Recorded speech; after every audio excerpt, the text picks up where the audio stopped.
¿Qué son los bienes públicos? ¿Cómo se construyeron los bienes públicos en la modernidad?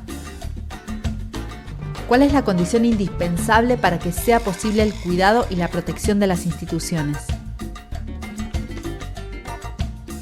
El filósofo Bernardo Toro propone 6 principios básicos de la democracia para construir de forma colectiva un orden social en el que todas y todos podamos ser felices.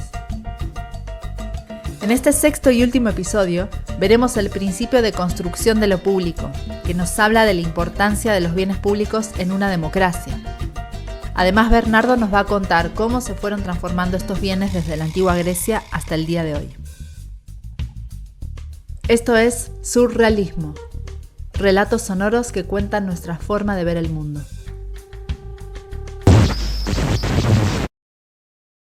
En la cultura griega no existía lo privado.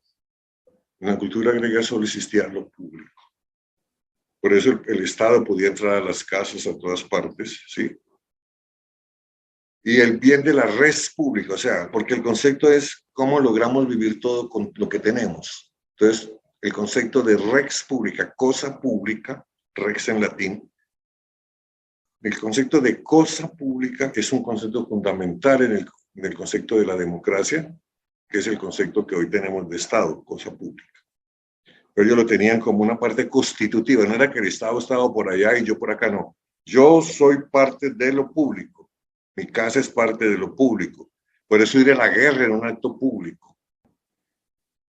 ¿Quiénes no gozaban de esos beneficios? Los esclavos, evidentemente, ¿sí? Y en muchas cosas la democracia no era ni para los esclavos, ni para los migrantes, ni para las mujeres. O sea, la democracia griega era bastante excluyente, solamente era para los nobles, digamos, los patricios. Entonces, pasa el tiempo y el concepto de lo público pues, va dando muchos ires y venires. Pero el concepto que hoy tenemos de lo público va a ser construido por una experiencia que el mundo no conocía antes, que es la experiencia norteamericana.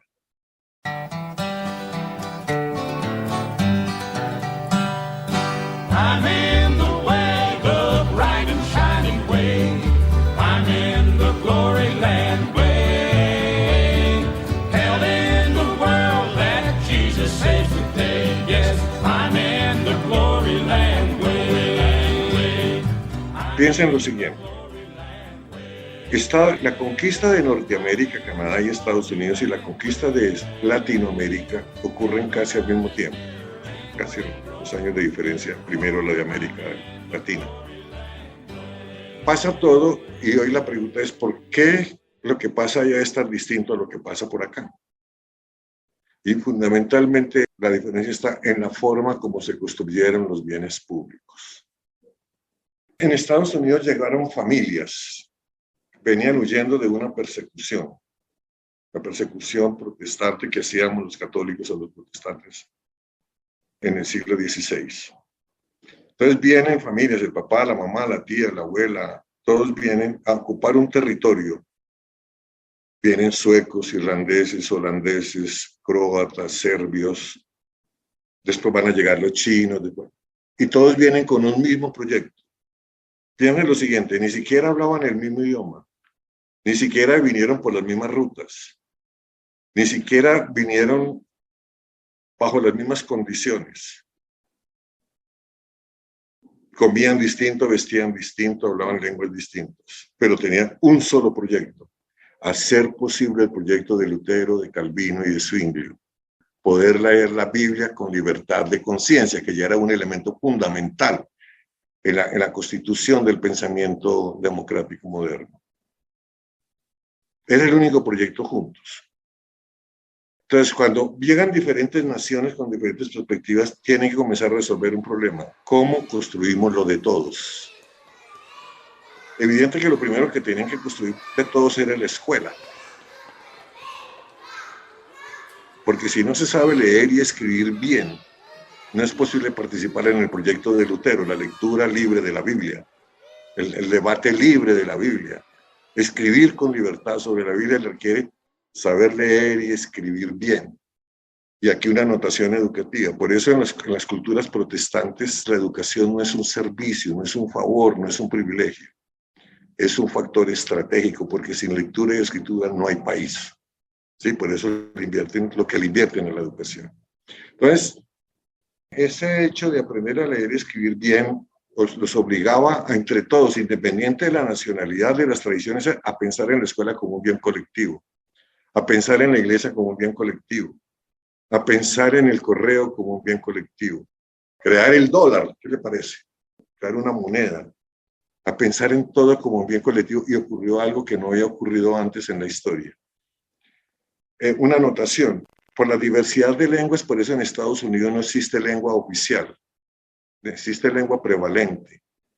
Nadie puede decir la lengua oficial es el inglés, porque entonces los italianos dicen, y los croatas dicen, y los irlandeses dicen, bueno, ¿y mi lengua qué? Por eso el español puede llegar a ser la lengua prevalente en Estados Unidos, como lo es hoy el inglés, porque se va imponiendo a través del tiempo. Porque allá no existe academia de la lengua, ¿no? Porque cada lengua tiene que luchar en sí misma, y la lengua más funcional es la que va ganando espacio. Ese respeto a la lengua también es un aspecto de la democracia misma norteamericana, pero lo que quiero enfatizar es lo siguiente. Desde la sociedad civil, desde los migrantes, desde las familias, tienen que ponerse de acuerdo para crear los bienes públicos, los bienes colectivos que van a favorecer a todos. Estados Unidos es el primer ejemplo en la historia en donde lo público, los bienes públicos se construyen desde la sociedad civil. Por eso son tan fuertes los bienes públicos allá, porque surgen de la gente. ¿Qué pasó en América Latina? Que nosotros no construimos los bienes públicos originales. A nosotros nos llegó en barco la iglesia, la escuela, la ley, la cárcel, la mita, ¿sí? Todo llegó, la universidad, todo llegó en barco. La gente no participó en la construcción. Por eso es tan importante en las constituciones nuevas la participación de todo el mundo en el debate, para que las nuevas instituciones que vayan saliendo, la gente se sienta que surgió de ellas mismas y las pueda proteger y desarrollar. Porque una característica fundamental de la democracia es la capacidad de proteger y fortalecer sus propias instituciones que nosotros mismos hemos creado. Desacreditar las instituciones no está en la lógica de la democracia. Los mayores críticos de sus instituciones yo creo que son los norteamericanos. Pero si usted les va a tocar o tratar de destruir una institución, son los mayores defensores de las instituciones. ¿Por qué? Porque ellos las crearon. En América Latina, cuando un país ha creado una institución, la gente la protege, pero al mismo tiempo es crítica. Entonces, lo que queremos mostrar es que mientras mayor capacidad tenga una sociedad de hacer surgir las instituciones públicas desde la misma sociedad, más fuerte es la democracia. Y ese es un camino que en América Latina estamos aprendiendo a recorrer. ¿Cómo construimos las escuelas públicas que se parezcan a nosotros? Las leyes que se parezcan a nosotros, la justicia que se parezca a nosotros.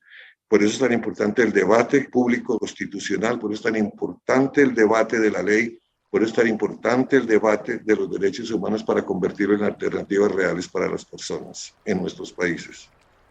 Y nos toca entender sobre otros bienes públicos, porque en el futuro, el aire, el agua, la diversidad cultural, el viento, la genética, todo, por la población, por el tamaño que está tomando la ubicación de los seres humanos sobre la Tierra, vamos no solamente a tener que discutir qué son los bienes públicos, sino cómo vamos a lograr que los bienes comunes, como el agua, como el espacio, como el viento, como las semillas, sean disponibles en igualdad de condiciones para todos. Se tienen que convertir en bienes colectivos para hacer posible la vida y cuidar el planeta.